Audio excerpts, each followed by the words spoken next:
Barranquilla.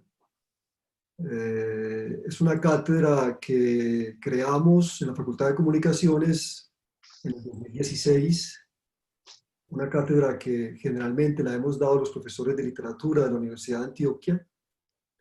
Esta es la tercera ocasión que yo tengo el privilegio de impartir estas conferencias. En este caso son 5 charlas que vamos a hacer a lo largo de todo el mes de junio y el primer miércoles de julio. O sea, todos los miércoles a las 10 de la mañana vamos a tener este espacio para hablar sobre 5 escritores, digamos, de gran importancia en la literatura latinoamericana y universal. Yo soy Pablo Montoya, escritor y profesor de la Universidad de Antioquia. Muchos de ustedes ya han leído algunos de mis libros.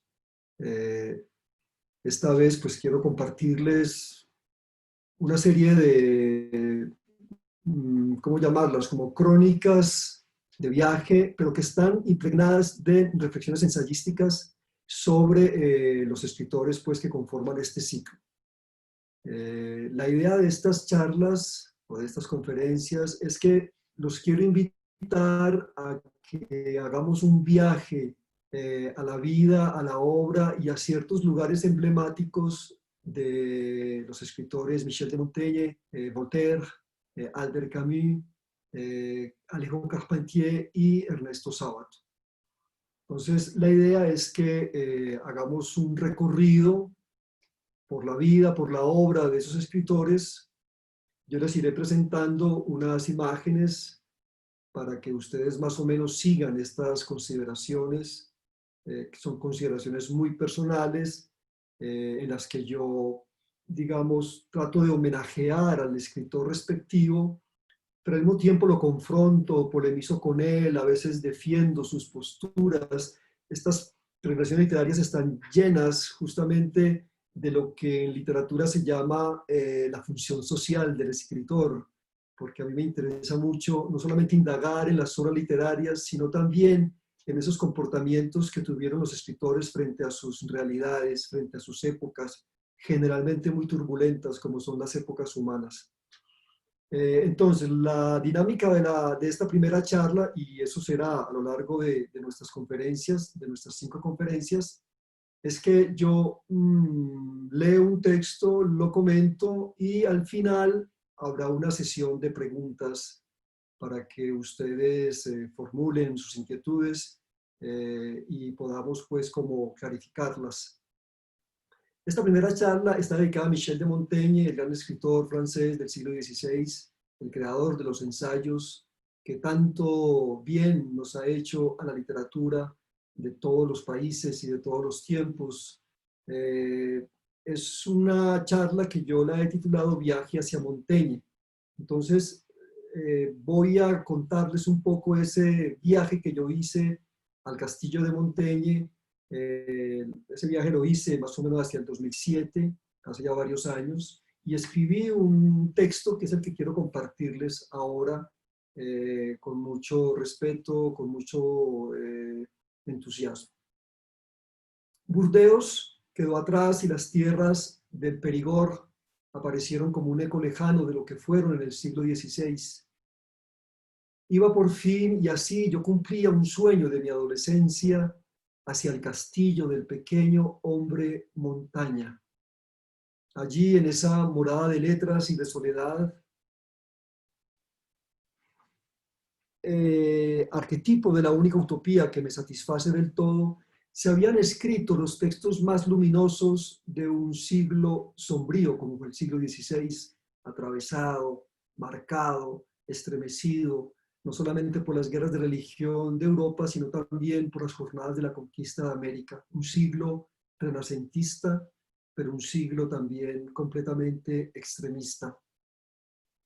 Aunque reconocía que era suficiente con la presencia de sus ensayos en mi biblioteca de Medellín y algunas de sus frases que me han acompañado en mi vida de escritor, de ciudadano, de persona, frases sobre el dolor, la muerte, el placer, la amistad.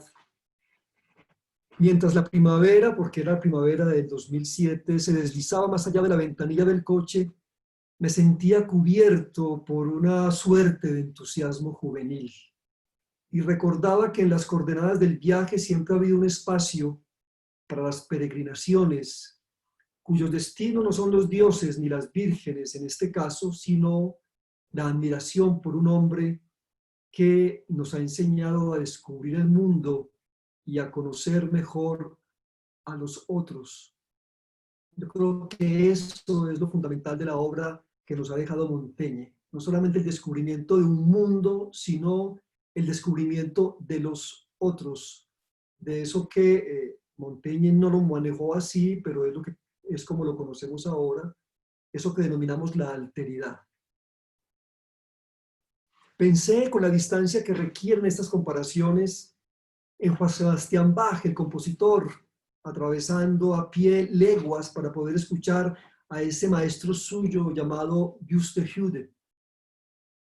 Pensé en Rubens, el gran pintor barroco, surcando comarcas y comarcas para ver a Miguel Ángel, ese otro gran maestro. Pensé en Romain Rolland, el escritor francés, buscando la sombra de Tolstoy, su maestro igualmente en la antesala de la primera gran guerra del siglo XX. En Burdeos habíamos tenido tiempo para respirar la atmósfera del siglo XVIII.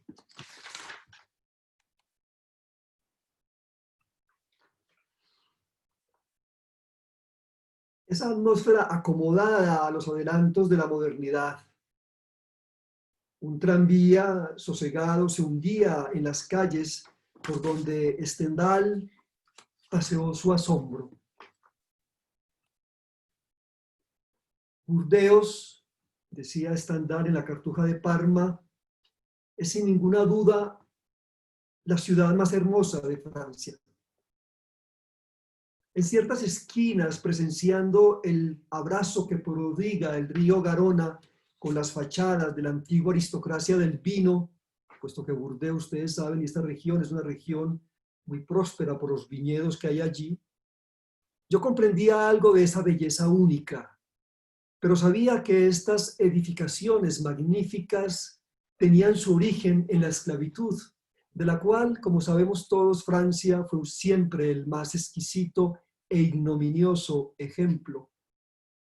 La belleza de Burdeos, en verdad, tenía algo de suciedad trágica y confirmaba aquella frase de Balzac que hay en su cuento llamado Sarracine, según la cual detrás de toda riqueza honorable siempre se esconde un crimen cenagoso. Habíamos tenido tiempo incluso para ver la casa donde Goya, el gran pintor español, vivió sus últimos años entre la vergüenza de sentirse humano y la nostalgia por una España que, pese a su condición represiva, le hacía una falta atroz. Goya, recordemos, vivió sus últimos años refugiado, exiliado en Burdeos, y los había vivido en una especie como una vergüenza entre sentirse humano y la nostalgia por una España que, pese a esa condición represiva, le hacía una falta atroz. Goya, de algún modo, y mucho más que Stendhal y Balzac, me conducía a Montaigne. Ambos, Goya y Montaigne, como sabemos, padecieron el horror de las guerras, de esas guerras que se justificaron con homilías religiosas y discursos nacionalistas. Los dos tuvieron que soportar el bullicio con que la sangre gusta vestirse en tiempos de masacre. Ambos se asfixiaron con los aires corruptos que acompañaron las decisiones de los gobernantes de entonces. Los dos quisieron esconderse no solo de la estulticia, de la estupidez, de la estrechez mental que caracteriza a quienes pregonan la guerra, sino de cualquier presencia humana, si ésta hubiera querido ser generosa. Eran misántropos a su modo, Goya y Montaigne, sin duda alguna, e intentaron escapar de la barbarie sabiendo que en ellos habitaba la misión de revelar los mecanismos con que los hombres suelen aniquilarse entre sí. Estaba sumergido entonces en esos grabados de Goya. Ahí vemos 3 de ellos, los famosos grabados llamados Los desastres de la guerra, donde Goya pinta los excesos cometidos no solamente por las tropas napoleónicas que invadieron España, sino también por la española que recibió la invasión napoleónica. O sea, Goya en realidad no toma partido por ningún bando militar. Lo que hace sus grabados es denunciar claramente los excesos de la guerra. Esos ridículos patriotismos de convento, sus siempre cinismos recomenzados.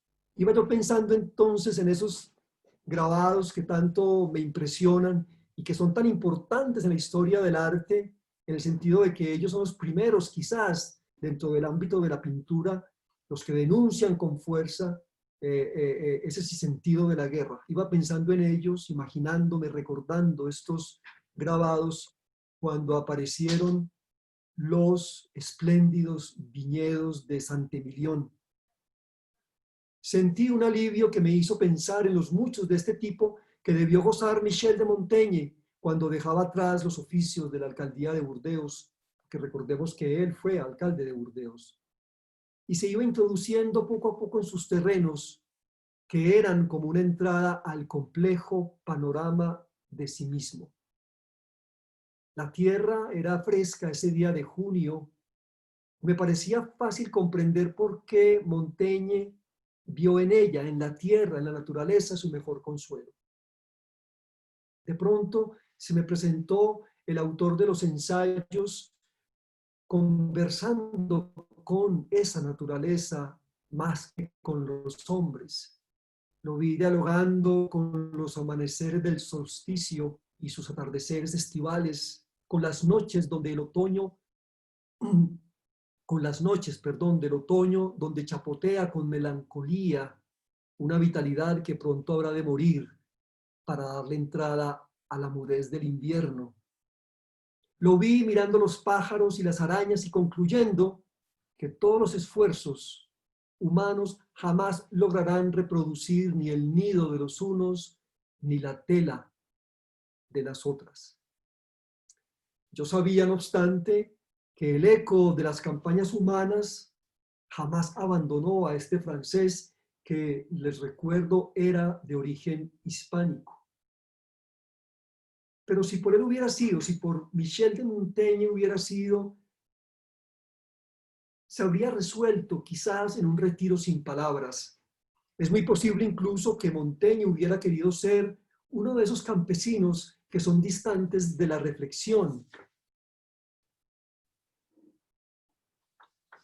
Una de esas existencias simples para quien, como lo dice el Ajax de Sófocles, una de las tragedias que sobrevivieron de la obra de Sófocles, como lo dice el Ajax de Sófocles, ahí está la frase: la vida más dulce consiste en no pensar en nada, y no en el hombre que Montaigne fue, ese humano destinado a la soledad y en cuya conciencia habría de arraigarse el qué sé yo de una humanidad anclada en las delicias y las torturas del individualismo.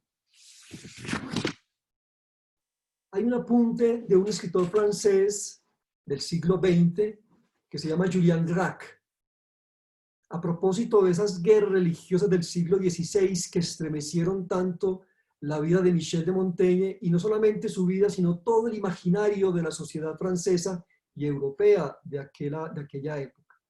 Entonces me vino a la cabeza, cuando uno está viajando o cuando yo hago estos viajes a estos lugares emblemáticos de los escritores, en realidad estoy con la obra de esos escritores en mi cabeza, evocándolos, confrontándolos, citándolos. Y yo creo que el que es el verdadero guía de estas peregrinaciones es el escritor mismo. o los escritores que están juzgando o que están, digamos, interpretando, analizando, valorando la obra de este escritor al cual yo le he dedicado estas peregrinaciones.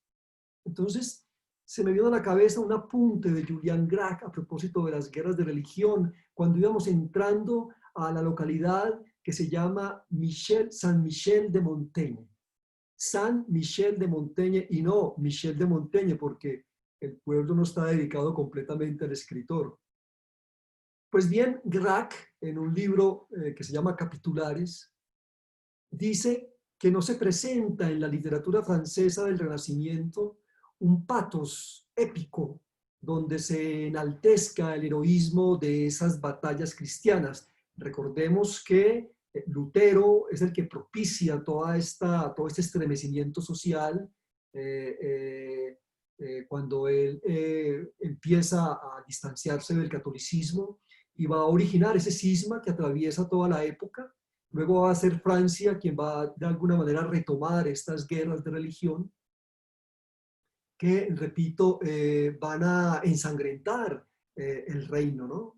Entonces, Grach dice que en esas guerras sangrientas en realidad no hubo digamos, no hubo una especie de enaltecimiento del heroísmo de los guerreros, como suele pasar en otros periodos, ¿no? Grach, me parece a mí, quiere pedir una suerte de marsellesa renacentista a las sucesivas matanzas que hubo entre católicos y protestantes, es decir, cristianos matándose entre sí por consideraciones religiosas, pero sobre todo por tierras, ¿no? Y por situaciones económicas. Es verdad que en las obras de esa época, del siglo XVI, aparece una sociedad preocupada más por las prendas, por el tontillo, por el jubón, por el corsé, por las medias de seda. En esta literatura del siglo XVI son narraciones, hay versos donde un abanico de caballeros y mujeres galantes se pasea por los castillos, particularmente por los castillos de Loira y sus bosques circundantes, y cree amar escuchando unas series de músicas, ¿no? Los madrigales de Palestrina y de Orlando Di Lassus, por ejemplo. Pero hay una obra en particular del siglo XVI que son las trágicas de Agripa d'Aubigné, un contemporáneo de Michel de Montaigne. Las trágicas de Agripa de d'Aubigné se escriben desde el lado protestante y rompen este idílico paisaje del cual les acabo de decir algunas características. Y entonces, ¿qué aparecen las trágicas? Aparece una queja escrita con tonos de venganza atrabiliaria que da cuenta, por supuesto, del rostro sanguinario de esa época. A d'Aubigné le producía, sin duda alguna, o esa es la conclusión que yo saqué cuando leí este libro, placer la guerra y las desgracias de su entorno le eran una forma excitante de la aventura. Pero hay un tono resentido que envuelve a las trágicas y por supuesto está al lado opuesto de lo que se presenta en Michel de Montaigne en los ensayos. D'Aubigné fustiga a los culpables de las masacres cometidas contra los hugonotes, es decir, está fustigando continuamente a los católicos. Estimula a los de su propio partido religioso a mantener su fe y ataca a los católicos, repito, que habrán de padecer, según lo que aparece en ciertos versos de las trágicas, un eterno castigo después del juicio final. ¿Qué pasa en los ensayos de Michel de Montaigne? Que allí no existe por ninguna parte ese enardecimiento sin pausa.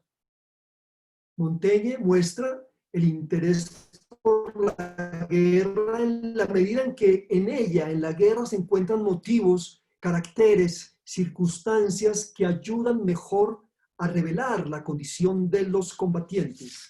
Hay un crítico, y aquí vamos entrando a este diálogo permanente entre los críticos, entre otros escritores que han leído a Montaigne y lo han valorado. Sí, parte de este texto que yo le estoy leyendo y comentando está apoyado en consideraciones de escritores sobre la obra de Montaigne, de diferentes latitudes, ¿no? Vamos a comenzar con un gran ensayista norteamericano llamado Emerson, del siglo XIX, contemporáneo de Thoreau, contemporáneo de Edgar Allan Poe, de Melville. Y él justamente decía, o dice, a propósito de las maneras en que se hablan los ensayos. Ustedes miren lo que dice. Montaigne nunca grita, ni protesta, ni ruega. No hay en él debilidad, ni convulsiones, ni superlativos. Nunca se sale de sí mismo, ni hace cabriolas, ni pretende aniquilar el espacio y el tiempo. Hasta ahí va, digamos, esta cita de Emerson. Por tal razón, esta obra, la obra de Montaigne, es un reflejo muchísimo más inteligente de las luchas religiosas. Daubigné dejó la espada por la pluma, y esto parece no sentirse en su obra. Montaigne, en cambio, jamás tomó tal arma y supo que lo suyo era mermar el furor desde la pluma y no insuflarlo. Eso es muy importante, ¿no? Es decir, cómo la literatura en ciertos momentos lo que hace es insuflar a los guerreros, entusiasmarlos, animarlos, homenajearlos. Por eso de alguna manera incrementa su adrenalina. Lo que hace Montaigne es lo contrario. Montaigne pretende es dulcificar, amansar, calmar los ánimos, pero no a través de un discurso populista, sino a través de consideraciones agudas, inteligentes. Su actitud ante la guerra se nutrió del relativismo que habría de acompañar sus principales elucubraciones. Este relativismo es fundamental en la obra de Montaigne y cubre casi todas sus apreciaciones sobre la condición humana. Es decir, Montaigne nunca está escribiendo desde un extremo o desde otro, siempre está considerando las cosas en una condición más o menos neutra y siempre está fundándose en ese relativismo, que es un relativismo a su vez nutrido del respeto y de la tolerancia. Y yo creo que ese es quizás el máximo aporte a un siglo, como fue el siglo XVI, lacerado por las iras, por las iracundias de la Reforma y, por supuesto, la Contrarreforma. Y es verdad que una actitud de este tipo a veces puede resultar acomodaticia de un hombre de la alta sociedad como fue Montaigne, y que se movió con mucha mesura entre la barbarie de su tiempo. Esta actitud, este mesuramiento, este cuidado, esta prevención, de pronto sé yo, ha molestado a muchos, o molestó más bien a muchos que militaban en ese momento en un bando o en otro, o sea, entre los católicos y los protestantes. Montaigne, por un lado, tenía prosapia judía, por parte de su madre en particular. El protestantismo siempre siempre le despertó respeto, pero es verdad que hizo confesión pública de su catolicismo, pero yo creo que lo hizo por razones comprensibles de seguridad. Gracias a esta complejísima circunstancia, en tanto que Montaigne tenía la sangre y el linaje atravesado por los dos bandos, esta compleja circunstancia, repito, ofrece una comprensión de los conflictos civiles de la Francia del siglo muchísimo más abierta y por lo tanto más perenne. Yo creo que de todas, y eso lo iba yo concluyendo, ¿no? Mientras bajaba del coche, iba leyendo la frase que hay allí de este monumento, ¿no? A la gloire de Michel Lequesne de Montaigne, mientras iba leyendo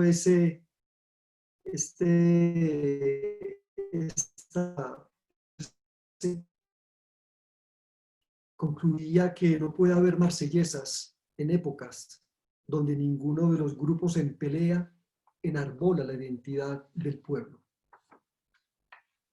Bien, como era mediodía, hubo que esperar hasta el inicio de la tarde para ingresar a los dominios del castillo de Michel de Montaigne. Entonces aprovechamos para caminar un poco por las callejas de este pequeño pueblo, San Michel de Montaigne, buscando un sitio para comer. El pueblo parecía un lugar atrapado en un ayer remoto, y si no fuera por la vasta luminosidad que se regaba por sus rincones, sin nadie, uno se creería extraviado en coordenadas propias para el hastío de los burgueses que bien describe Baudelaire en Las Flores del Mal. No era difícil reconocer que el atractivo de estos parajes era la sombra que antes había transitado por ellos, esa sombra ilustre que es la sombra de Michel Montaigne. Sonreí ante el gesto de anteceder al apellido de un hombre laico con el adjetivo santo, San Michel de Montaigne, porque así fuera verdad que Montaigne hiciera sonar en su morada religiosamente las campanas del Ave María y asistiera a misa todos los días, era cierto también que su inclinación a la lascivia fue tan ostensible como distante la posibilidad de entronizar con furor y con ímpetu sus hábitos católicos. Entonces, era evidente que este pueblo se llamara así porque su santo era el ubicuo San Michel de la santería europea. Pero yo, un poco empujado por suposiciones juguetonas, me pregunté si Montaigne no formaría parte de alguna geografía apócrifa que yo desconocía. Nada extravagante me parecía que su vida se hubiera convertido en paradigma para un grupo de admiradores avisados en el combate de la tolerancia contra la animadversión. Y es que yo creo que aquí me parece importante tocar el tópico religioso del escritor, porque me parece que es uno de los más sugestivos de su personalidad. Yo pienso que el cristianismo, leyendo sus ensayos, por supuesto, ¿no?, donde aparecen muchos rasgos de su personalidad, yo creo que el cristianismo de Montaigne fue débil. Las reflexiones sobre la muerte que penetran sus ensayos, por ejemplo, están despojadas completamente de la preocupación por el más allá que tanto atormenta a los que obedecen los preceptos del cristianismo, o de un cierto cristianismo, ¿no?, que creen en el infierno, en el purgatorio, en el paraíso, etcétera, etcétera. Montaigne se aleja rotundamente de esas consideraciones. Hay un famoso ensayo de él que se llama Filosofar es aprender a morir. Y en Filosofar es aprender a morir lo que hay es una profunda reflexión sobre el hecho de la muerte. Entonces, allí hay una frase de Montaigne que dice así: meditar en la muerte es meditar por adelantado en la libertad. Y quien aprende a morir ha desaprendido a servir. No hay mal alguno en la vida para quien entiende que la privación de la vida no es un mal. El saber morir nos libra de toda sujeción y de toda restricción. Entonces, seamos claros, no es el cielo y sus querubines, sino la tierra y los hombres lo que intentó descifrar Michel de Montaigne. Ahora, en su vida social fue un católico practicante, hasta tal punto que la muerte lo alcanzó cuando seguía desde su lecho de enfermo la elevación del cáliz. Pero en realidad perteneció, repito, a las esferas de una especie de pragmatismo social y no a las convenciones o, digamos, al convencimiento íntimo. En su imaginación, digámoslo de una vez por todas, Montaigne fue completamente pagano. Se dejó llevar más libremente o lo más libremente que pudo, y no hay libertad más ociosa que su escritura por las geografías del ensueño. Fue tan nómada en sus observaciones que en sus frases pinta el paso y nunca la permanencia. humana de los poetas romanos que la divina dictada por los escribas judíos. Su sensibilidad y su sabiduría estaban ancladas más en escritores latinos como Lucrecio y Ovidio que, por ejemplo, en Moisés o en Salomón. El regusto estoico, por ejemplo, de sus consideraciones no provenía para nada del arrepentimiento angustioso de San Pablo, sino más bien del sosiego aristocrático de Séneca, el filósofo latino estoico, ¿no? Montaigne se sintió muchísimo mejor acompañado con las críticas de Cicerón que con los señalamientos terribles de San Agustín.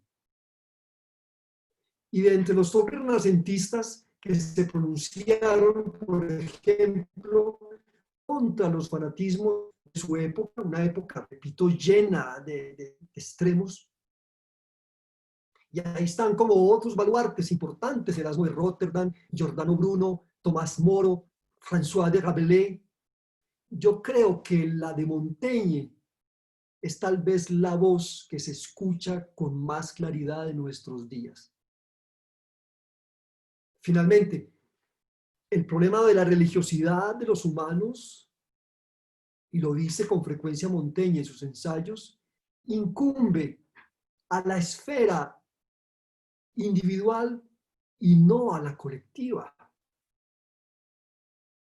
Porque si, según él, todo lo destinamos a la colectividad, el asunto de la religiosidad puede derivar fácilmente en fanatismo. A los dioses es mejor celebrarlos en el silencio de los habitáculos privados y no al aire libre en medio de multitudes enardecidas. Es la conclusión de Montaigne. Entonces, fue cuando comencé yo a plantearme ciertas relaciones. Recordé a Pascal, a Blaise Pascal y a otros escritores que mantuvieron un contacto muy fuerte con los ensayos. El autor de los pensamientos, Blaise Pascal, que vivió en el siglo XVII, no quiso a Montaigne, ni estilística ni moralmente. Le reclamó, por ejemplo, su lentitud, el regodeo para escribir sobre todo lo que estuviese a su disposición. Para Pascal, Montaigne era como una especie de todero en nuestro lenguaje popular, ¿no? Escribía sobre lo que le diera la gana. Pascal miró con recelo al bovino yo masticador de palabras que había en Montaigne, la imagen del buey, la imagen de la vaca como un modelo de lectura, ¿no? Que lo planteaba muy bien Nietzsche, refiriéndose a esos lectores vertiginosos modernos que en realidad no leen, sino que tragan para defecar rápidamente.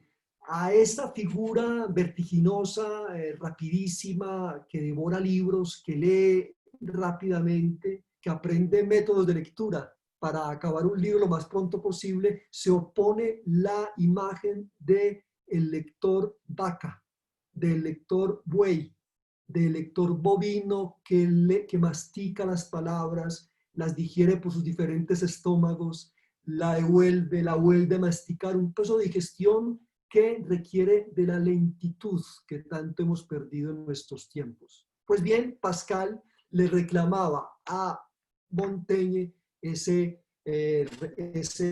capacidad bovina de masticar las palabras. Y no es difícil imaginar el rechazo de Pascal hacia aquellas reflexiones donde se habla del caprichoso miembro viril que se para y languidece cuando le da la gana, de las flatulencias advenedizas que atentan contra la dignidad de sus dueños, de los mocos y las maneras con que estos deben limpiarse. Todo esto son figuras que trabaja Montaigne para bajarle la prepotencia, la altivez de los grandes que se creen grandes, ¿sí? Reducirlos de algún modo a que son hombres físicos y que por lo tanto padecen enfermedades y tienen las mismas situaciones de los hombres más simples físicamente hablando.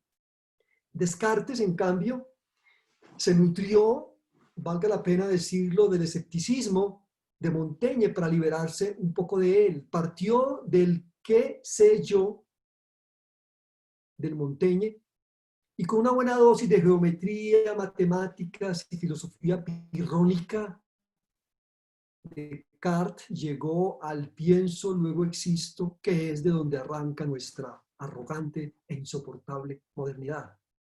Rousseau también, de algún modo, abominó de Montaigne. Consideró, por ejemplo, su sinceridad postiza, una especie de sensatez escénica cuyo personaje principal es ese yo desmesurado y los telones de fondo, su castillo, su región y su país.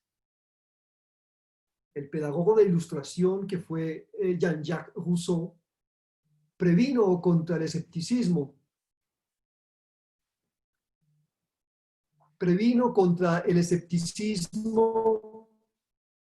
a ver que me perdí.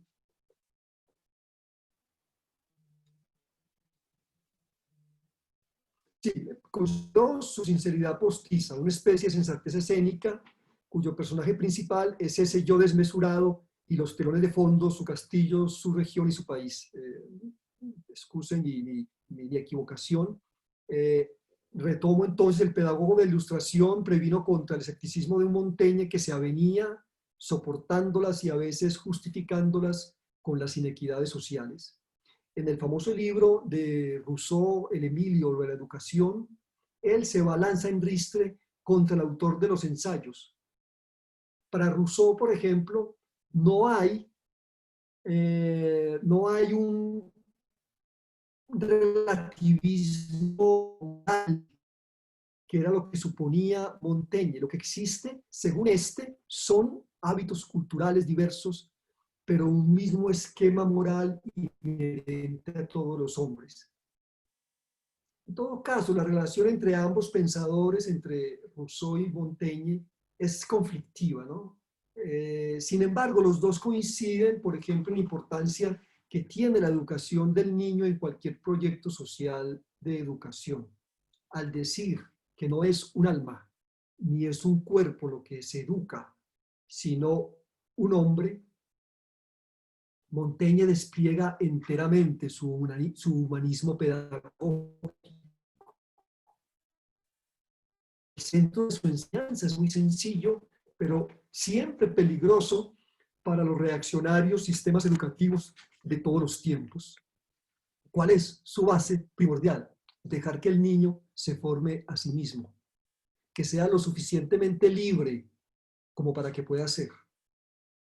De estas premisas, por supuesto, han bebido las más audaces propuestas educativas, desde el mismo Rousseau hasta las fórmulas educativas de Bertrand Russell. Pero representarnos a Michel de Montaigne como un acartonado profesor de moral, yo creo que es equívoco. Como dice otro de sus grandes comentadores, Lanson, lo que le interesa a Montaigne es simplemente la autonomía de la conciencia. Y yo creo que aquí es necesario resaltar este asunto de la autonomía de la conciencia en una anteriores que hemos estado siempre sometidos a líderes, entre comillas, completamente inconscientes.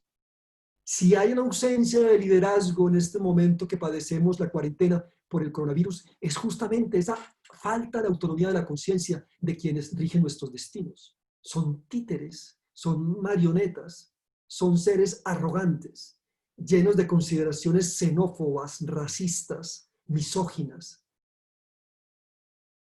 Y esos son los personajes que actualmente nos gobiernan, postrados completamente ante los intereses económicos y no ante la población civil.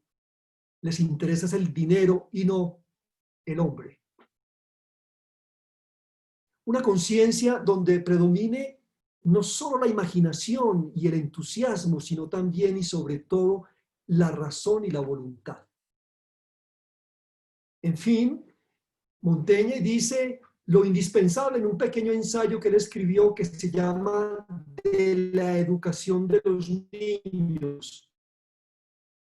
Rousseau, en cambio, parece no terminar nunca con las páginas que edifican su catedral didascálica llamada el Emilio o la Educación. Con esas poquísimas páginas que escribió Montaigne, y este es, entre otras cosas, uno de los mejores rasgos de su escritura y el gran rasgo estilístico que pocos han igualado, resulta muchísimo más precursor escribiendo sobre la educación del siglo XVI que Rousseau, haciéndolo más de un siglo después. Ahora bien, es Voltaire, del cual hablaremos la otra semana con más detenimiento, quien mejor comprendió a Montaigne. Hasta tal punto que si se quiere hablar de alguien que haya llevado hasta la perfección la enseñanza estilística de los ensayos, se puede decir que es el autor del Cándido quien posee este privilegio. En el ejercicio de la fresca indecencia, en la rebeldía jubilosa, Voltaire, yo creo que se lo debe todo a Montaigne. Conclusión, por ejemplo, que le dice Martín a Cándido al final de su travesía por tantos mundos insensatos. Recordemos aquel viaje que hace Cándido a través del siglo XVII en medio de guerras, hambrunas, autos de fe, etcétera, etcétera. Después de hacer todo este recorrido por la intolerancia de los hombres, ¿qué le dice Martín a Cándido? El hombre ha nacido para vivir en las convulsiones o en el letargo y el tedio. Es decir, esta frase, creo yo, parece sacada de un ensayo de Montaigne que se llama La inconstancia de nuestras acciones. Esa conclusión que tiene Cándido al final de su recorrido, cuando le dice a sus amigos, ocupémonos de nuestro propio jardín, dejemos de botar escape buscando la felicidad en otras partes. La felicidad no existe, lo que existe es la convulsión por todas partes, la inquietud. Entonces, ocupémonos de nuestro jardín, les dice Cándido a sus amigos, y ese propio jardín al que accede este candoroso discípulo de Leibniz no es más que una extensión de los jardines de Montaigne. Y no parece nada exagerado decir finalmente que Flaubert fue una suerte de Montaigne, igualmente aislado y atravesado por el escepticismo, aunque contaminado por una especie de baba nihilista, por el fracaso y el hastío propio de los burgueses de Francia del siglo XIX. Bien, en el restaurante, porque logramos encontrar un restaurante en esa tarde, estaba vacío. Nos atendió una señora muy querida del Perigord, de la región pues donde está situado el castillo de Montaigne, y que muy amablemente se interesó por nuestro origen. Los tres viajeros éramos colombianos. Bueno, Sara y yo colombianos y Eduardo ecuatoriano. Y al saber que veníamos de regiones atribuladas por la violencia, en el caso pues de Colombia, pareció como compadecerse por nosotros. Muy rápido nos dimos cuenta, mis compañeros de viaje y yo, que esta señora nos daba una suerte de consolación, muy al estilo del Señor de estas tierras, que por supuesto no nos incomodó en absoluto. Antes, dijo la señora, también por estos lados hubo caos, penuria.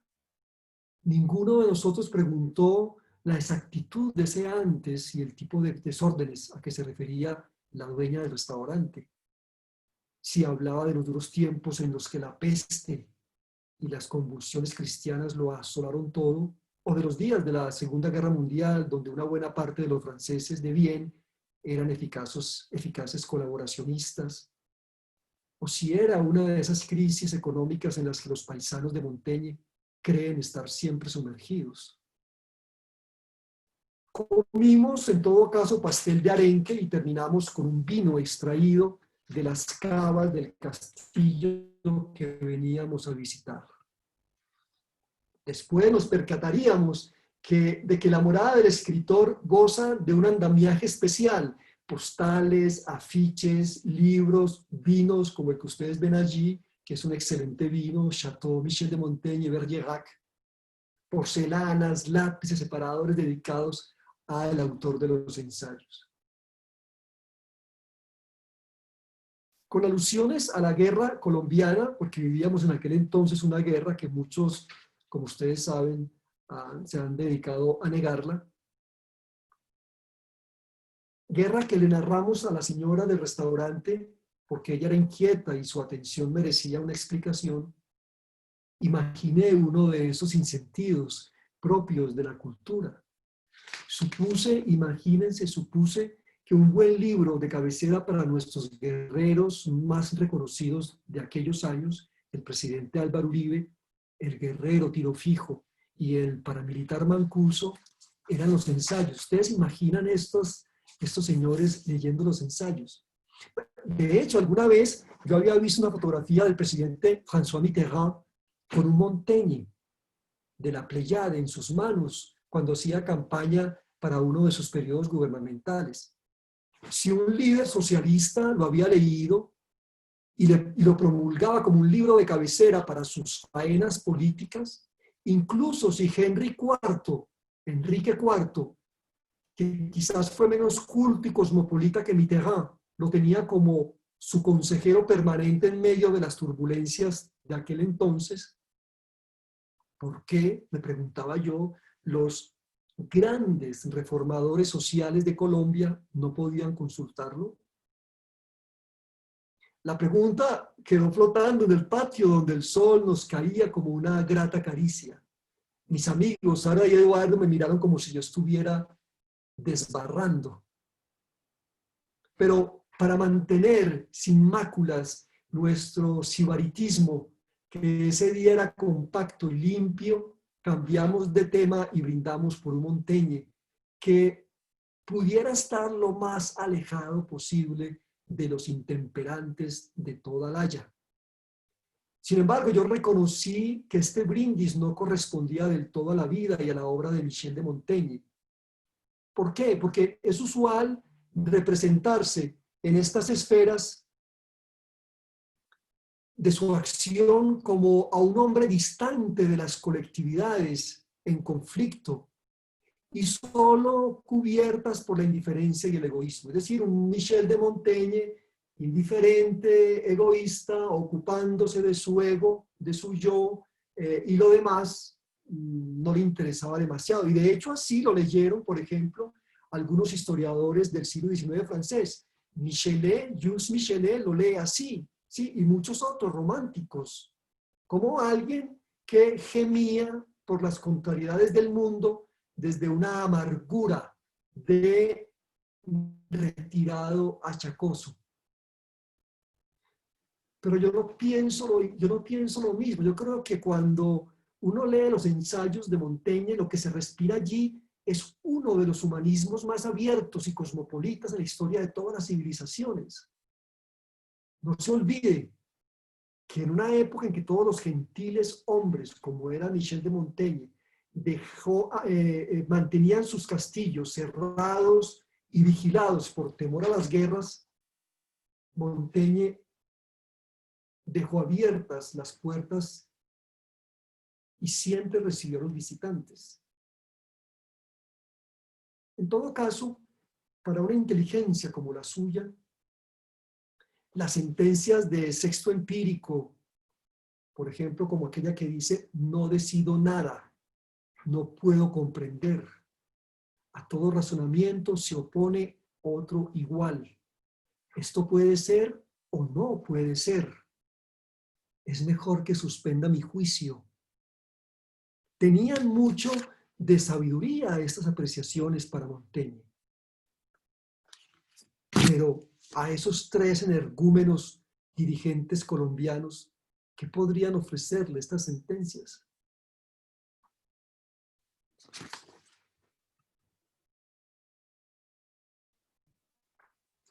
Fuimos entrando entonces a los terrenos del castillo. Al lado y lado los viñedos se sumían en la tarde apacible. Avanzamos hasta llegar a la pequeña rotonda de la cruz y divisamos la Torre del Retiro. Esta torre está aquí, esa torre está acá, mírenla, la torre donde Michel de Montaigne escribió sus ensayos. Pero ahora hablaremos un poco más de ella. Por lo pronto, detengámonos acá. Hacemos un recorrido por los jardines. Una luz suave, como si fuese un susurro emitido por un dios indolente, se regaba por las ramas de los cedros y los pinos. Pájaros sin nombre, nuestros pasos revoloteaban y nos hacían reconocer sin problemas que ellos, los pájaros, eran los verdaderos habitantes de estos parajes. En algunos rincones las enramadas favorecían la sombra que invitaba a que paráramos, nos recostáramos en los montículos de hierba recortada y nos diéramos a pensar en todo y en nada. Porque esto y no otra cosa, en efecto, era lo que había practicado Michel de Montaigne en sus caminadas por los alrededores de su castillo. Es decir, discurrir sobre todo y sobre nada, que es lo propio de los ociosos. Por eso cuando homenajeamos a Montaigne, homenajeamos el ocio en, en sus múltiples facetas.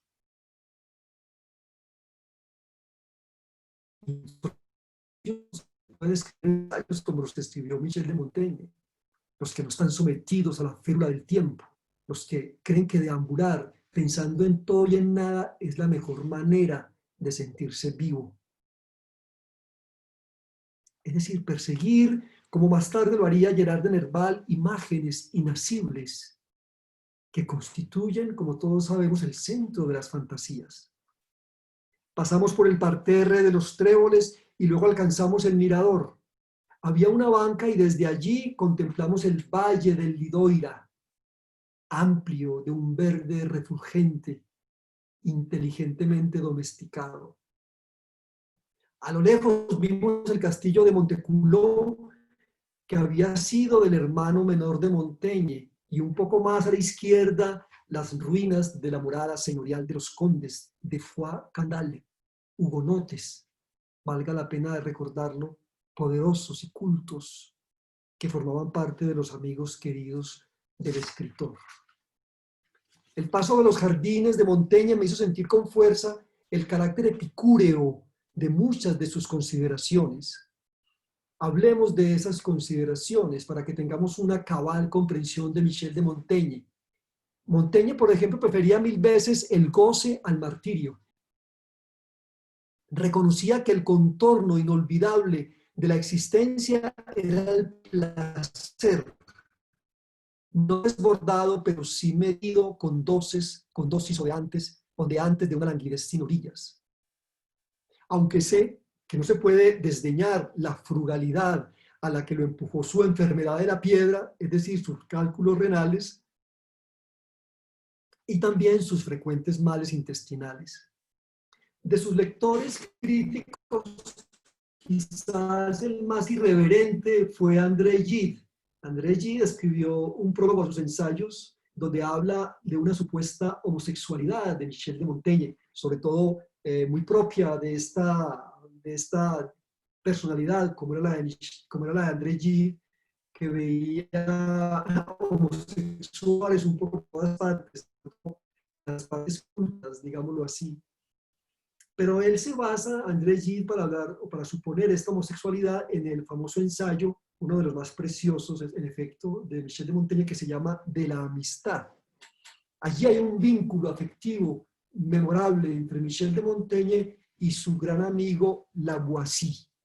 Y sí, es verdad que si hay una plenitud amorosa en los ensayos, es en estas palabras donde reside uno de los más hermosos homenajes a la amistad que la literatura ha forjado. Es decir, este ensayo es una pequeña joya de la literatura y es un homenaje al sentimiento fraternal y amoroso de la amistad.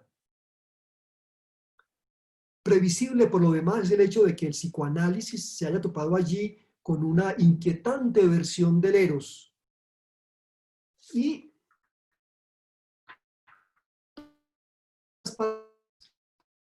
Si me preguntaran, dice Montaigne, ¿por qué amé a mi amigo?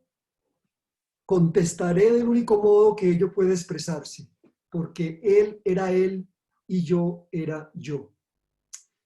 Ahora bien, frente al erotismo de Montaigne, yo prefiero más bien recostarme en las palabras de otro gran comentador, quizás el más grande en América Latina, de las obras de Michel Montaigne, que se llama Ezequiel Martínez Estrada, un escritor argentino contemporáneo de Borges, de Bioy Casares, de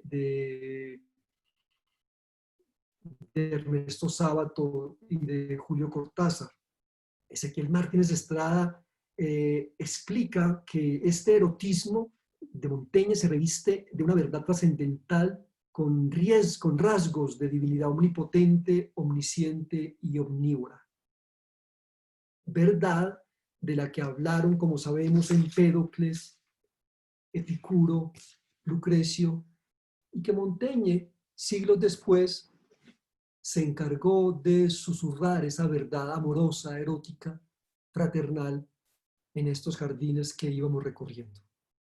Ahora, hay otros humanos que me parece importante resaltar y que están presentes en la obra de Montaigne, a excepción de Marie de Gournay.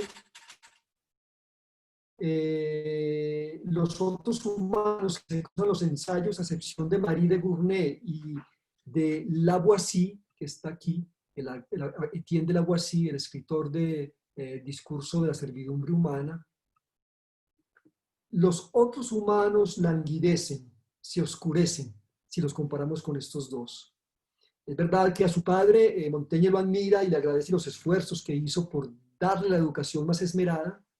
Recordemos que Montaigne primero aprendió latín, porque era la lengua que se hablaba en estos círculos aristocráticos. Aprendió latín, pero es el plebeyo francés el que finalmente lo seduce y en el cual él va a escribir su obra. En cuanto a su madre y a su esposa y su hija, que fueron las que realmente lo acompañaron en su aislamiento, estas mujeres están como opacadas, como minimizadas, están casi olvidadas en su libro. Gide asegura que no hay ninguna consideración sobre la mujer en los ensayos que no posea el rasgo o el sesgo de la injuria. Alfonso Reyes, el ensayista mexicano, piensa más o menos lo mismo en su texto Montaigne y la mujer. Es decir, ellos consideran como una especie, como a Montaigne, como una especie de misógino, de algún modo. Y creen que la manera en que Michel de Montaigne trató a las mujeres fue vulgar. Puede ser cierto esto, pero a mí me parece que hablar furia y son palabras excesivas. Es verdad, como dice Alfonso Reyes, que Montaigne detesta a la mujer pedante y cree que el elemento femenino es torpe para la ciencia, que su sabiduría es tan solo un asunto que reside en su lengua escurridiza, que al compararlas con el sentimiento afectivo que le ofreció Lavoisier, ellas resultan veleidosas para la amistad. La conclusión, por ejemplo, de Alfonso Reyes es que Michel de Montaigne en su juventud no conoció suficientemente a las mujeres. Por lo tanto, esta circunstancia de desconocimiento le otorga a sus ensayos un acento misógino indiscutible. Pero cuando uno lee con atención a Montaigne, uno se da cuenta que él tuvo mujeres en su juventud y que gozó de los placeres que brindan las mujeres hombre. Lo que pasa es que no se dejó, o sea, Montaigne no dejó que la pasión de sus sentidos, repito, o la exacerbación de sus sentimientos se volcaran en sus escritos. Lo mismo que pasó con las guerras de religión pasa con sus opiniones frente al amor y la mujer.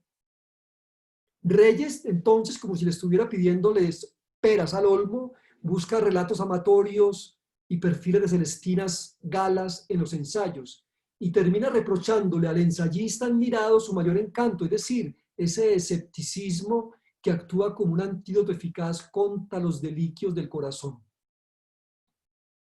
Y es que miremos que la época de Montaigne fue, como sabemos, asfixiantemente masculina. Las mujeres estaban destinadas a la economía doméstica y a las labores de la crianza. Desconocer esta dimensión aplastante que tornaba turbio el espíritu femenino es algo que no podía pasar desapercibido para un observador minucioso de su tiempo como lo fue Montaigne. No obstante, si uno lee con detenimiento los ensayos, muchas de sus anotaciones otorgan a las mujeres una altura jamás planteada hasta entonces.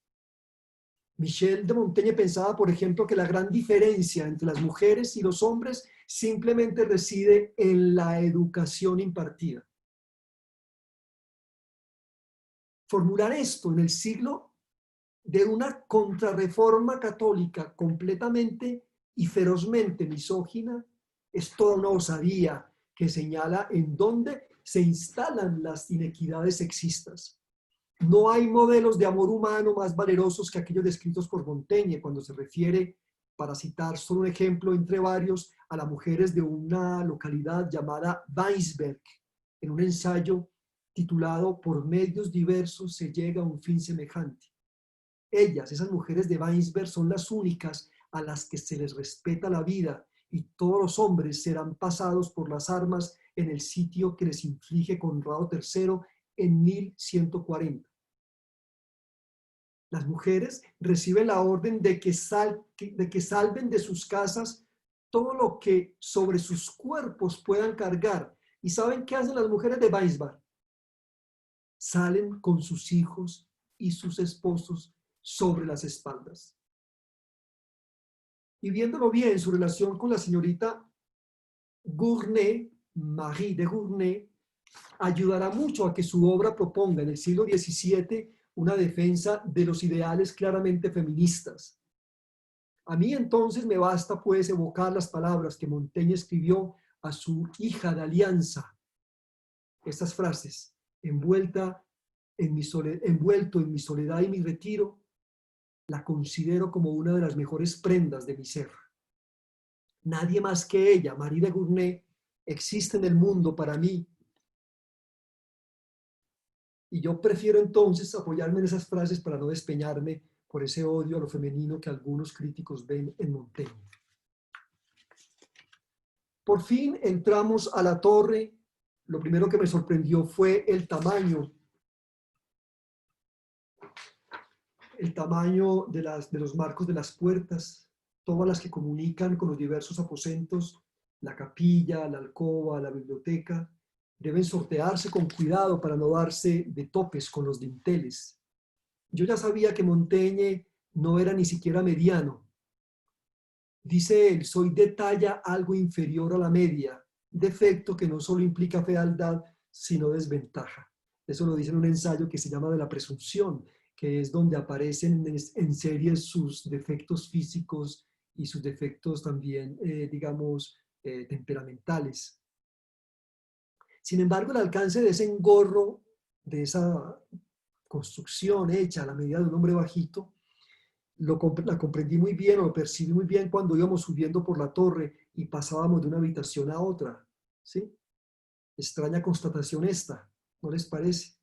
Pasar, por ejemplo, de la imagen literaria de un hombre montaña a la de un señor bajito que construyó sus límites privados a semejanza de su estatura. Había vestigios deteriorados de las pinturas que adornaron su capilla, algo de húmedo hipogeo con exhalaciones de musgo flotaba en el recinto donde Montaigne, tantas veces en compañía de los suyos, buscó algún consuelo a sus males físicos. Una especie de tronera acústica permitía que desde el segundo nivel, en su tálamo de agonizante, él pudiera seguir la misa diaria, como les dije antes. La cama es una réplica casi exacta de la que fue la suya. En realidad, lo único que se conserva en esta torre de Michel de Montaigne es un baúl, el baúl llamado el baúl Pruny, porque Pruny encontró en este baúl, hacia finales del siglo XVIII, los manuscritos del viaje a Italia que Montaigne hizo, porque Montaigne estaba enfermo de cálculos mentales y fue a buscar como unas termales, un viaje pues que le prodigó cierto alivio y del cual Montaigne escribió una relación muy interesante. El tercer piso es el que se llama la librería. Ahí lo vemos aquí en esta imagen. Y yo creo que ese sitio ofrece una cercanía inmediata con la literatura. O a mí me la ofreció inmediatamente.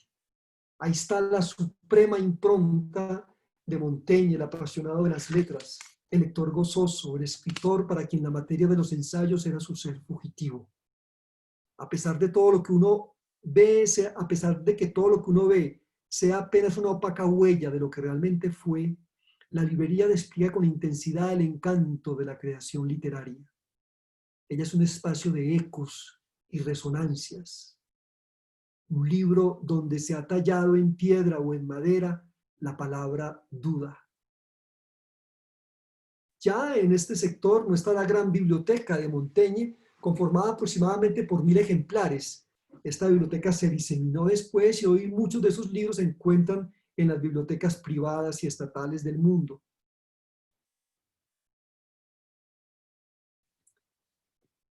Bien, entonces recorrimos esta morada, miramos el juego de esas 57 citas trazadas en forma regular sobre las vigas, que es como una lúdica de palincesto, de palabras ocultas tras otras, y yo reconocía en ellas el núcleo de esa obra que tanto ha servido para que algunos hombres no desfallezcan en medio de la mediocridad colectiva. Bueno, ya vamos llegando al final.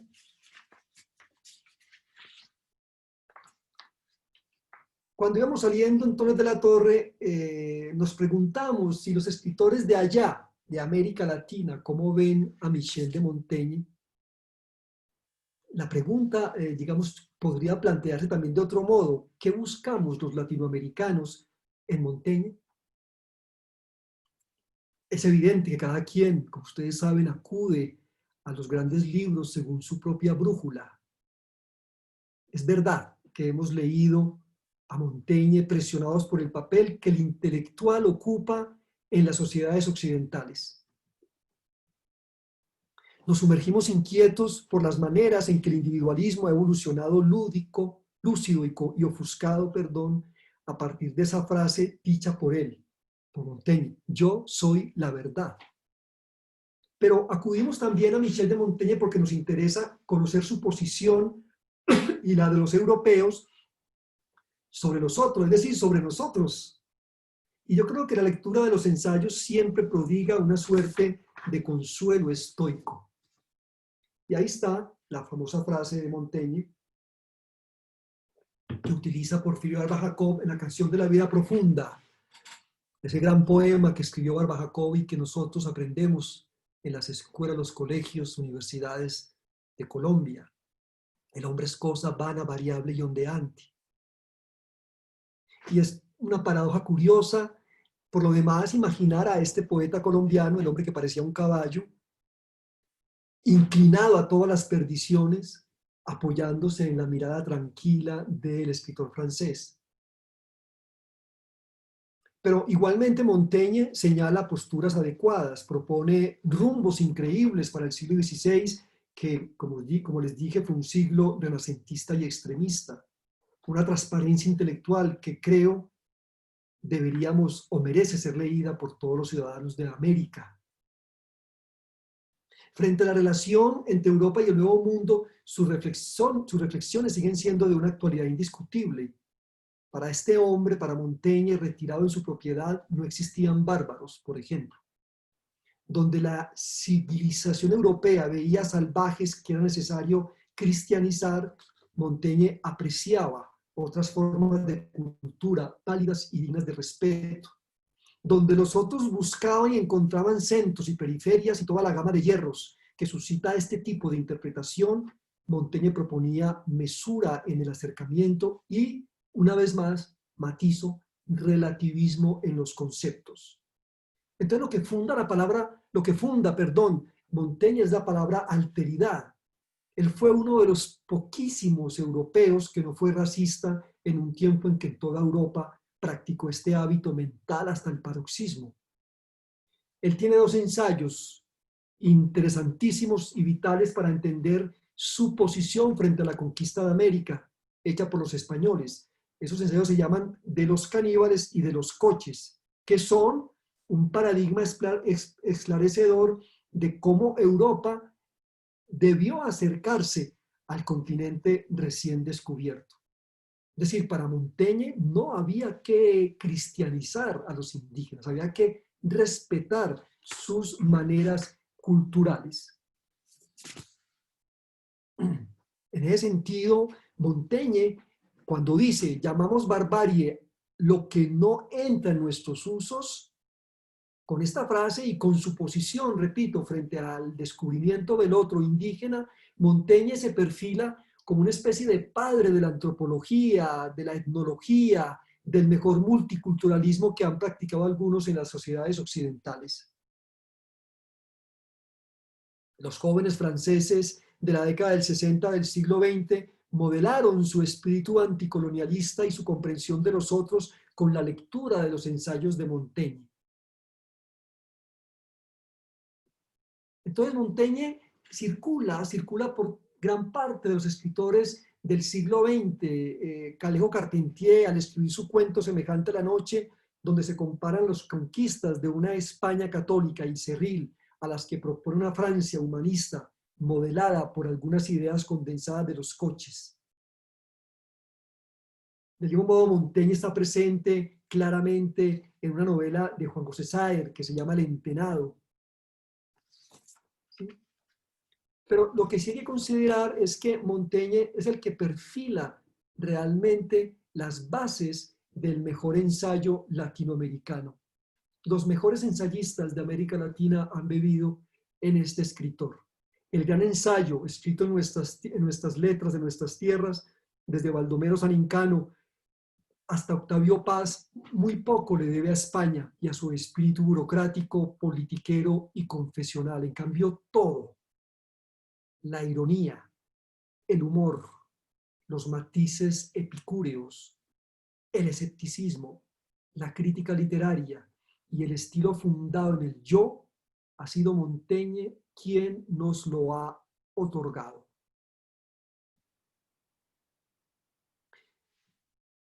Alejo Carpentier gustaba citar al ensayista para explicar en qué debía consistir el objetivo de toda vida. Decía Carpentier, no hay mejor destino para el hombre que el de desempeñar cabalmente su oficio de hombre. Borges, que de Francia quiso al autor de la canción de Rolando, a Diderot, a Hugo, a Verlaine, sugirió decir Montaigne en lugar de pronunciar la palabra amistad. Pero yo creo que es entre nosotros, repito, Ezequiel Martínez Estrada quien mejor se ha aproximado a Montaigne. En su estudio preliminar a los ensayos, dueño de una claridad sorprendente y estremecido por pasajes donde Montaigne aparece en su verdadera dimensión histórica, literaria, filosófica, pedagógica, antropológica, hay una frase que yo quisiera resaltar, que esa es la que está ahí. Montaigne no es una moda de escribir, sino una manera de ser el hombre. Bueno, finalmente termino mi charla entonces, este viaje hacia Montaigne, contando de lo siguiente. Salimos de la torre y vimos un gato estirado en el suelo, amodorrado bajo el color de la tarde. Se dejó acariciar por las manos de Sara. Los demás visitantes ya se habían ido y solo quedamos nosotros como si hubiéramos caído en un espejismo del tiempo y del espacio.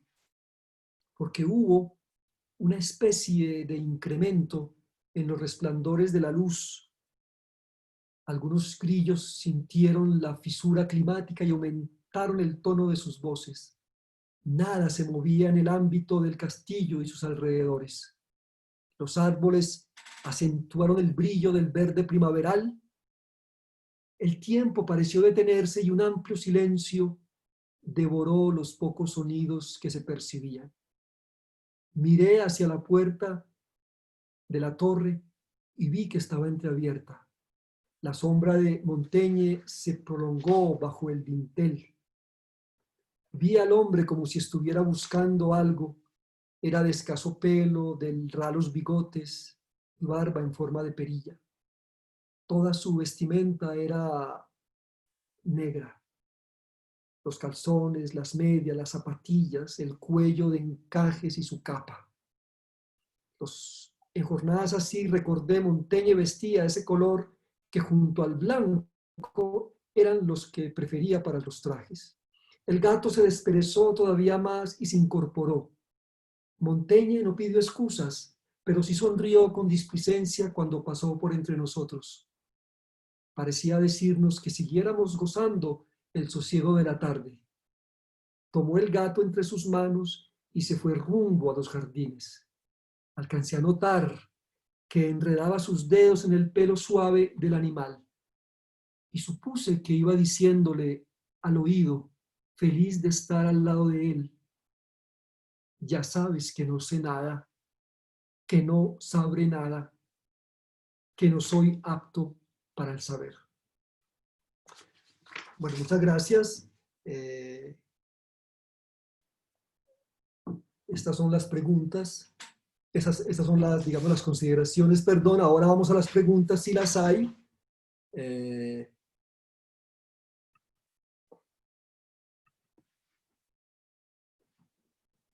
Vamos a ver si aquí hay preguntas.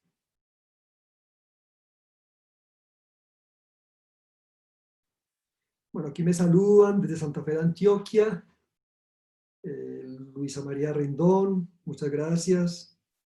Perdón, Lina Serna Vélez, me saluda de Santa Fe de Antioquia. Luisa María Rendón, Luis Eduardo Blandón de Río Negro. De San Luis, Antioquia. Me alegra mucho que estemos conectados con estas partes del departamento de Entre Ríos. Vanessa Uribe, desde el municipio de La Estrella, Mauricio Vanegas, Albeiro Montoya, mi querido Albeiro, desde Bogotá. Preguntas entonces. Wilson Pérez me pregunta, ¿qué decir de Montaigne como lector? ¿Cuál era esa relación suya con los libros? Es una relación vital, es una relación, es la que sustenta realmente la base de la escritura de sus ensayos. Por eso los ensayos son de algún modo conversaciones con otros escritores. Generalmente la edición de los ensayos que se han hecho están acompañadas de las referencias de las referencias bibliográficas a las citas que hace Montaigne.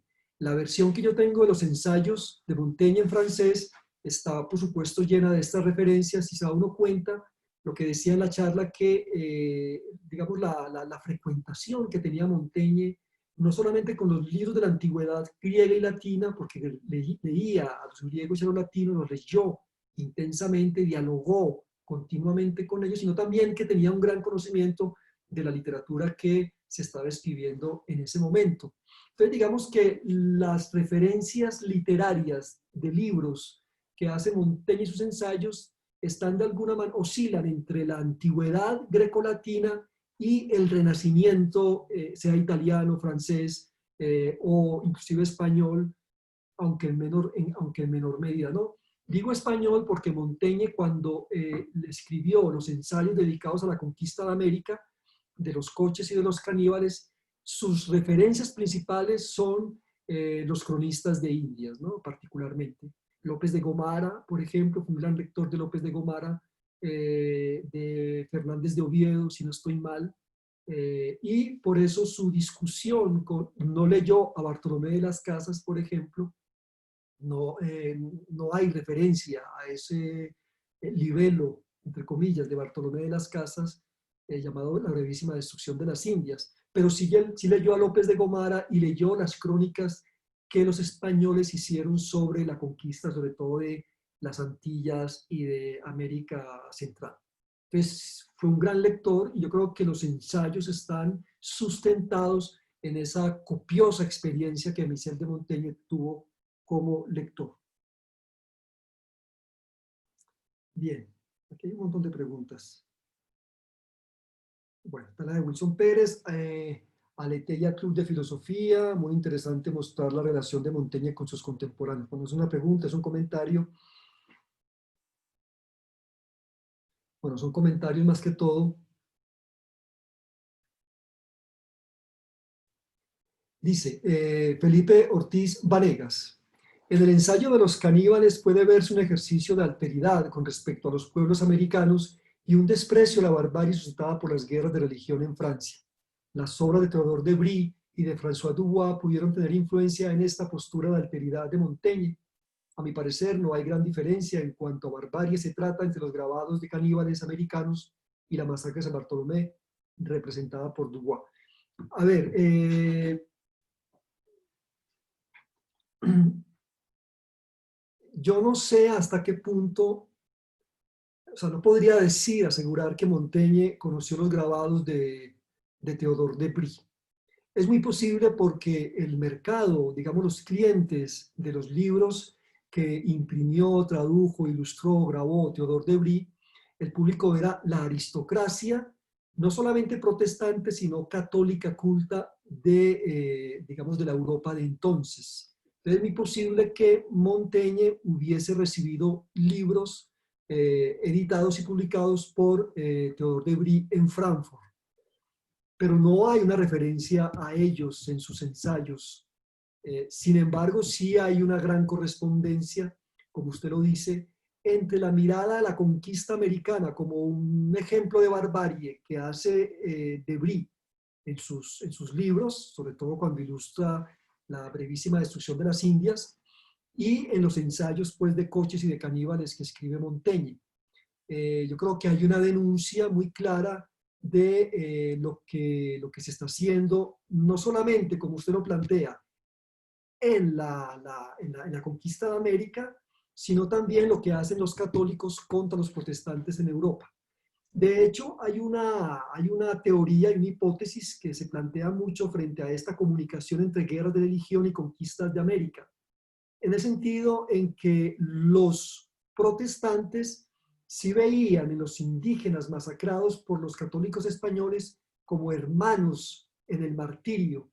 Es decir, así como los católicos masacraban protestantes en Europa, igualmente los católicos masacraban indígenas en América y había una especie de correspondencia. Eran hermanos en el martirio, eran hermanos en el sufrimiento de la intolerancia y de la maldad de los conquistadores españoles. Entonces sí me parece que hay una comunidad entre estas dos miradas, una comunión entre estas dos miradas. Ahora, François Dubois, usted también me pregunta por François Dubois, el pintor. Bueno, estos pintores, como ustedes saben, yo los abordo en Tríptico de la Infamia, y quien quiera pues leer la novela o quien la haya leído se da cuenta cómo Montaigne insufla una buena parte de mis consideraciones en Tríptico de la Infamia, lo pongo a dialogar profundamente con Théodore de Brie.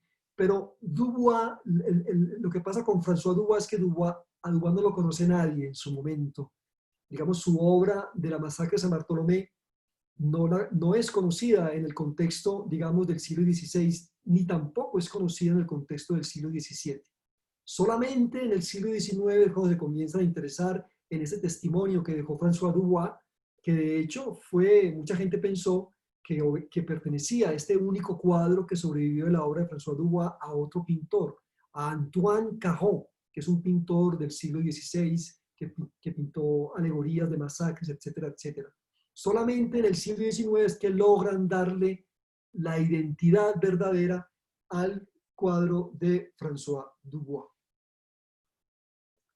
A ver, es que hay muchos correos, muchas preguntas, perdón. Bien.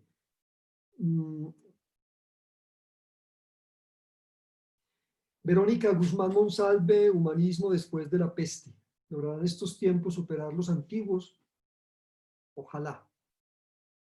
Bueno, sí, leyendo la gran literatura de las pestes, sabemos que lo que estamos viviendo, en realidad, hay cosas novedosas, por supuesto, las que tienen que ver con la inteligencia artificial, pero el comportamiento humano sigue siendo más o menos el mismo. Desde Tucídides, Lucrecio, Defoe, hasta pasando por Manzoni, por las descripciones que hace Albert Camus en La Peste.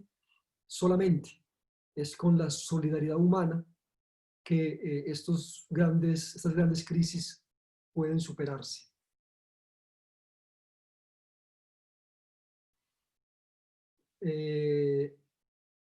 A ver, ¿qué otra pregunta? ¿Qué nos recomiendas para empezar? ¿Qué nos recomiendas de Montaigne? No, hay que entrar en los ensayos, que es el único libro que él escribió, que está conformado en realidad por 3 libros. Los ensayos es un libro fundamental en la literatura de todos los tiempos, y yo creo que es un libro que nos enseña no solamente a pensar el mundo del hombre, sino a sentirlo, a interpretarlo. Entonces, no, entrar a Montaigne, y si hay dudas, si hay de pronto dificultad en su comprensión por el contexto histórico, por algunas referencias literarias, filosóficas, políticas, pues buscar esas referencias e ir armando el mapa.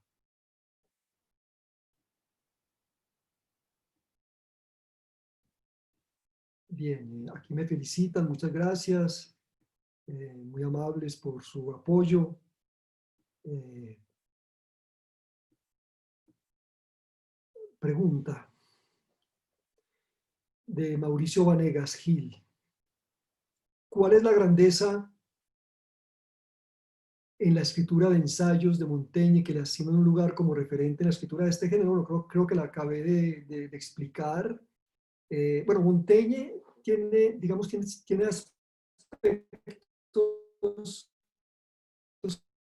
que lo engrandecen frente a todos los ensayos. El primero que escribe un género que, digamos, se va a establecer como ensayos. No es que antes de él no se hubieran escrito ensayos. Cuando uno lee, por ejemplo, la literatura latina, cuando uno lee a Séneca, a Cicerón, a Marco Aurelio, por ejemplo, uno se da cuenta que allí ya está pidiendo espacio lo que en el siglo XVI va a surgir como ensayos.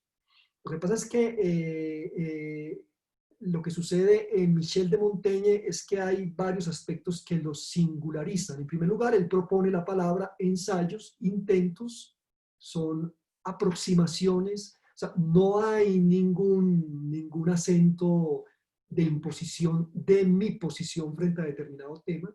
Cuando uno lee a Marco Aurelio, cuando uno lee a Séneca, cuando uno lee a Cicerón, ellos están hablando desde una categoría económica, social, son senadores, son grandes aristócratas, son emperadores. Michel de Montaigne, a pesar de que era un burgués, no pone ese, digamos, no impone su voz, simplemente deja que su palabra fluya.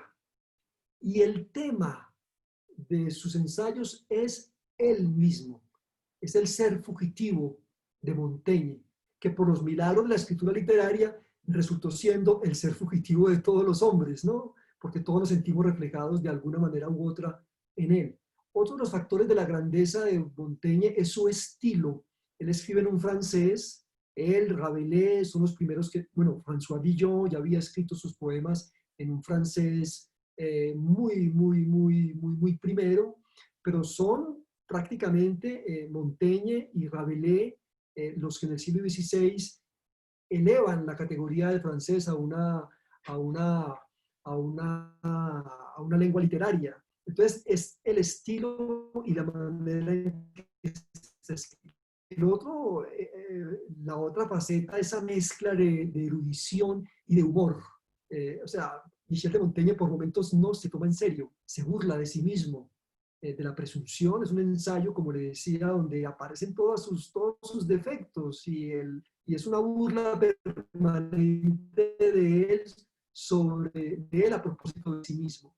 Entonces, todo, bueno, y sobre todo su posición laica, su posición no religiosa, su posición, digamos, para nada intolerante, cosa que evidentemente hizo que la obra de Montaigne se demorara tanto en ser traducida al castellano. Hubo una primera traducción al castellano que se hizo, creo, entre 1632 y 34, pero esa traducción nunca se conoció, nunca se hizo pública. Luego viene la primera traducción al castellano de la obra de Montaigne y sucede a finales del siglo XIX, o sea, casi 300 años después. Por eso es que nuestro ensayo latinoamericano, o las primeras vislumbres del ensayo latinoamericano del siglo XIX, tan atravesado de la intolerancia política, tan atravesado de la barbarie, yo creo que es debido a eso, a que no se alimentaron, no pudieron alimentarse de Michel de Montaigne, de los ensayos de Michel de Montaigne.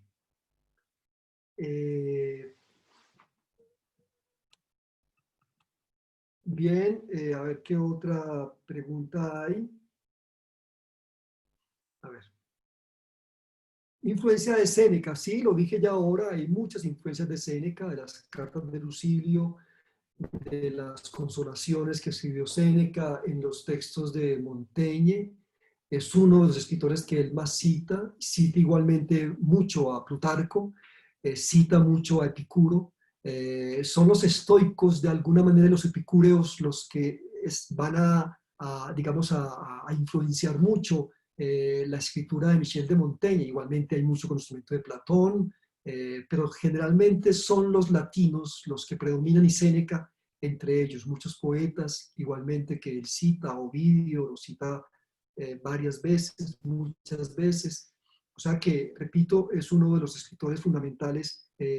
Y yo creo que cuando entramos a Montaigne y vemos este horizonte del mundo latino, es como una especie de empujón que uno siente como lector para acercarse al mundo latino. Ustedes saben que el mundo latino tuvo un esplendor literario impresionante. Lo que pasa es que toda esa literatura, un poco por el tiempo y también mucho debido a la intolerancia de las persecuciones cristianas, esa literatura desapareció en un 99%. Lo que nosotros conocemos de la literatura latina significa el 1% de lo que los escritores durante varios siglos, aproximadamente 5, 6, 7 siglos, escribieron. Entonces es una pérdida lamentable. Bien, sigamos.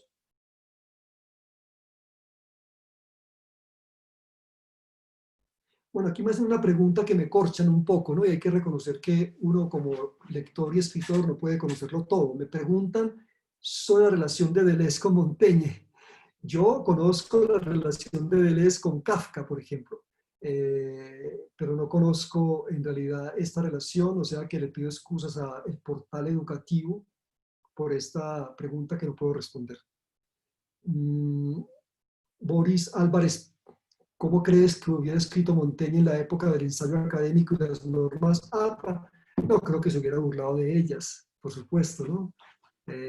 No creo que se haya burlado de la rigurosidad de la academia en el sentido de investigar fuentes, pero en toda esta cuestión sistemática de la cita académica, en toda esta burocracia que nos gobierna de algún modo y que nos domina y que en muchos momentos nos aplasta, eh, creo que Montaigne hubiera, digamos, se hubiera revelado. Lo que propone Montaigne es más que un ensayo académico, es un ensayo literario. Es decir, donde haya una referencia, por supuesto, a la fuente consultada y, por supuesto, Montaigne no es que acuda a una citación bibliográfica precisa, porque en su época no existía ese tipo de citaciones, pero él sí dice cómo decía tal persona o me apoyo en tal escritor para formular esto.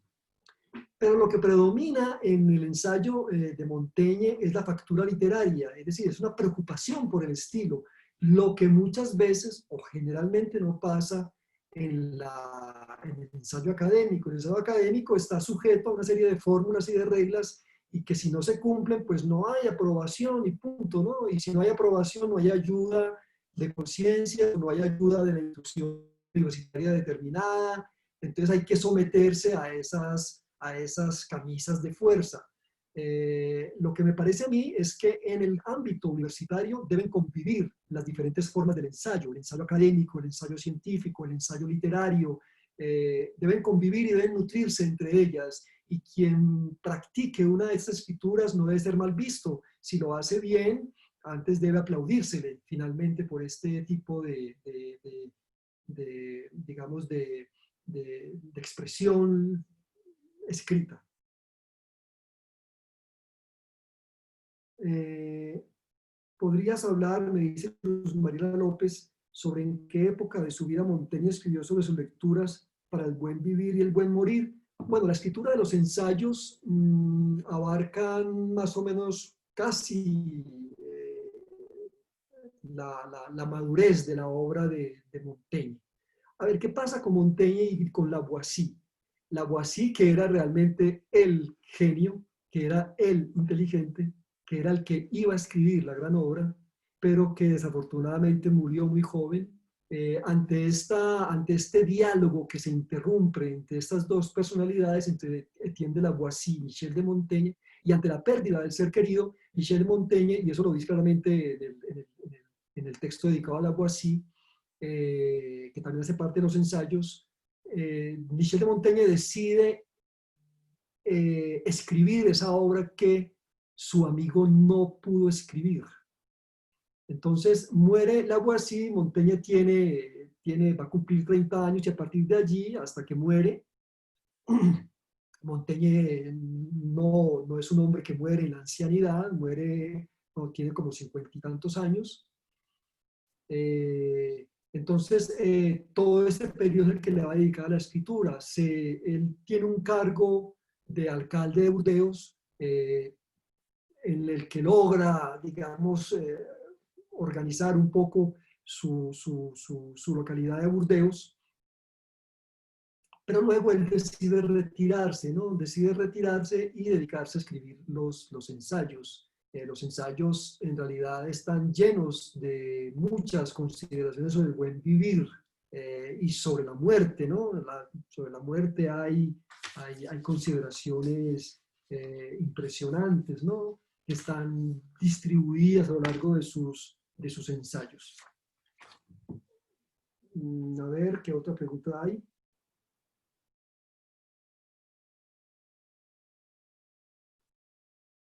Juan Ochoa, de la amistad se goza en la medida en que es deseada, surge, crece y se alimenta del goce porque es espiritual. Se afina con la práctica.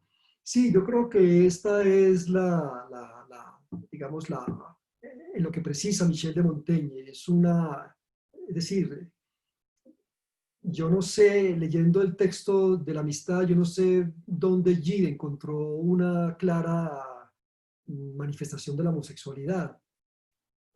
No, es simplemente un afecto por el ser que siente, por el ser que piensa, por el ser que está a mi lado, por el ser con el que puedo hablar de libros, de viajes, de la vida. Y todo esto pues se produce porque hay una atracción, sin duda alguna, o sea, una atracción que reside también, sin duda, en lo físico. Pero yo creo que hablar de homosexualidad de Montaigne, bueno, no sé, me parece un poco exagerado.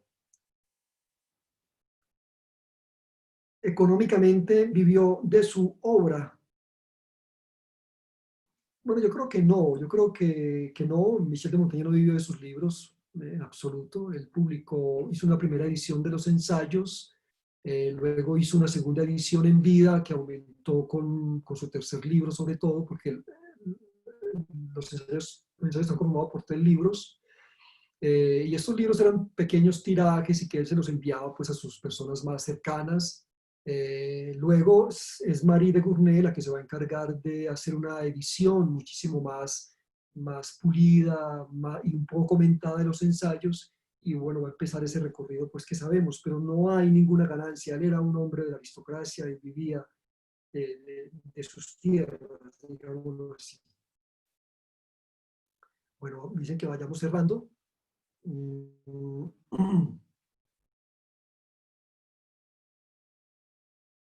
Bueno, la mujer, dice Julieta Salazar Jiménez, y la mujer qué papel ocupó en la época, creo que lo expliqué un poco. Hay casos desde la antigüedad hasta bien entrado el siglo XIX. Las mujeres están dedicadas al hogar, son aplastadas por el hombre, por el régimen social masculino, sí, lo siguen siendo todavía. Necesitamos que las mujeres se liberen completamente. Espero que los hombres lo permitamos de la mejor manera.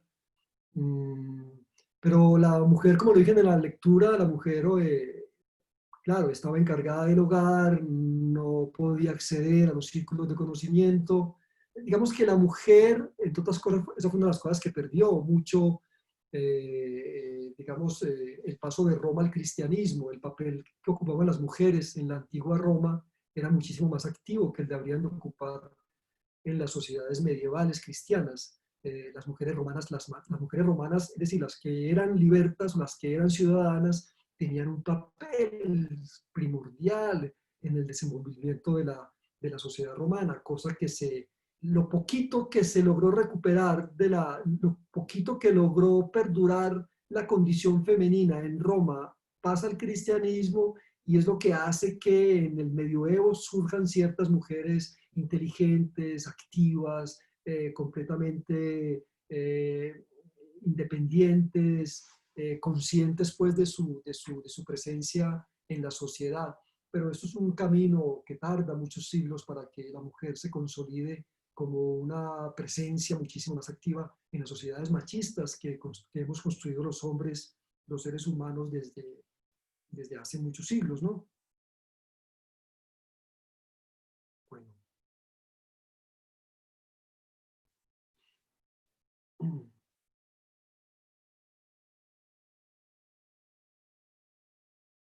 A ver, esta pregunta dice, ¿cómo concibe el ensayo de Montaigne en relación con el distanciamiento hacia lo inglés? Ese ser inglés, se podría hablar de la reescritura de una tradición en la ensayística de Montaigne sobre lo bretón o el imaginario carolingio de tradición medieval. Bueno, yo creo que el imaginario que hay en los ensayos de Montaigne es un imaginario, repito, que oscila es un diálogo entre el imaginario antiguo, latino y griego y el imaginario renacentista. Evidentemente hay alusiones al mundo medieval, pero creo que el imaginario medieval es superado completamente por Montaigne. O sea, Montaigne no se ancla en lo medieval, Montaigne supera esa barrera y más bien se apoya en ese renacimiento europeo para poder dar su mirada. La relación con el mundo anglosajón no es muy intensa, un poco porque el mundo anglosajón, no lo olvidemos, en aquel entonces se acercaba más bien a Francia o también se acercaba al mundo latino, al mundo griego, para edificar sus construcciones intelectuales, digámoslo así. Entonces todavía no surge el gran ensayo inglés, todavía no surgen los grandes libros ingleses del siglo XVIII, XIX, por lo tanto no hay casi referencia del mundo anglosajón en la obra de Montaigne. Bueno, ¿cuál es la última pregunta? ¿Cuál es la mejor edición de los ensayos? Pregunta Harold Eduardo Arteaga. Bueno, en español, las ediciones que yo más recomiendo son los ensayos publicados por Porrúa, que está muy bien, y la última edición, la última traducción que publica Acantilado de los ensayos de Montaigne, que creo que los publica en 2 tomos.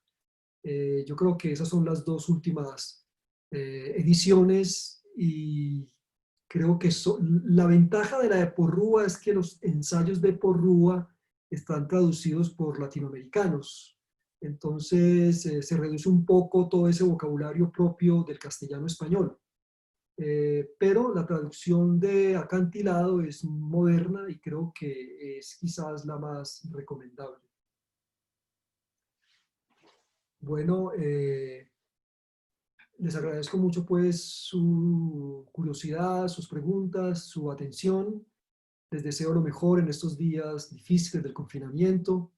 Y los espero entonces el próximo miércoles a la misma hora, a las 10 de la mañana, por este mismo espacio, para que hablemos de Voltaire. Gracias y hasta luego.